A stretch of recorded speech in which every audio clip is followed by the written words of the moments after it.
Ever wondered about the key differences between American and British English? If so, you're not alone. These two versions of the English language, separated by an ocean, have intrigued language enthusiasts for decades. While they share a common root, they've evolved in unique and intriguing ways over the years, making them two distinct flavors of the same linguistic pie. Understanding these differences can enhance your communication skills, broaden your cultural understanding, and even add a dash of fun to your language learning journey. And hey, if you're finding this content appealing, consider subscribing to our YouTube channel.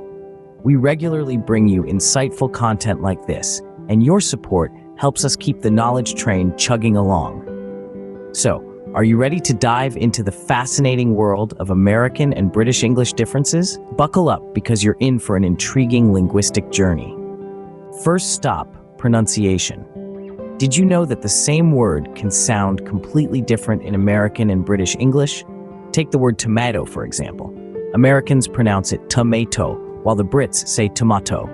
And then there's aluminum, pronounced aluminum by Americans, and aluminium by the Brits. Now let's talk about accents. They play a huge role in these pronunciation differences. In the United States alone, you'll find a variety of accents, from the Southern drawl to the New York accent. Across the pond, British accents range from the posh received pronunciation to the distinct Scottish and Welsh accents. These regional accents can significantly influence how words are pronounced. Isn't it fascinating how the same language can sound so different across the Atlantic? But that's just the tip of the iceberg. Stick around, because we're about to dive deeper into the intriguing world of American and British English. Next up, vocabulary. Ever been confused by the term boot in British English? You're not alone. The trunk of a car in America is known as the boot in Britain. Similarly, an apartment in America is called a flat in Britain. And if you're looking for a restroom in Britain, best ask for the loo. Vocabulary differences don't just stop at everyday items or places. They even extend to food. In America, you eat chips, but in Britain, those are crisps. And the British chips, they're your American fries. Cultural differences also play a significant role in shaping vocabulary. For instance, the British word biscuit is equivalent to the American cookie, while biscuit in America refers to a completely different type of baked good. The nuances of language can indeed be fascinating and sometimes downright confusing. So remember, next time you're in Britain, don't be surprised if someone asks you to put your luggage in the boot.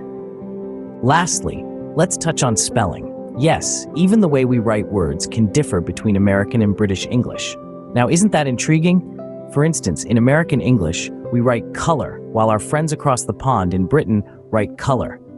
Similarly, where we say center, they prefer center. So why these differences, you may ask? Well, it all boils down to historical influences. During the 19th century, American lexicographer Noah Webster decided to simplify English spelling. He believed it would make the language more accessible and democratic. So he took to removing U from words like color and reversing ray to E in words like center. And voila, two different spellings were born out of the same language. Remember, neither is incorrect, they're simply cultural variations. So the next time you see an extra U in a word, don't be quick to label it as a spelling error. So, there you have it, the key differences between American and British English. In the space of just a few minutes, we've managed to cover some significant ground. We've delved into the distinctive sounds that set apart the pronunciation of words, from the rhotic R in American English to the non-rhotic R in British English.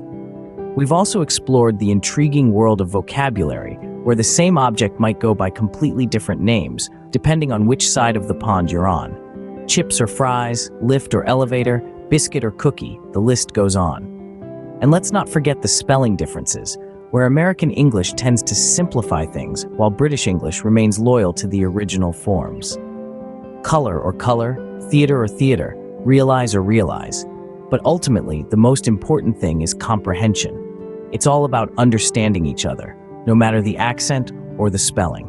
Remember, whether it's American or British English, it's all about communication and understanding. Thanks for watching, and see you in the next video.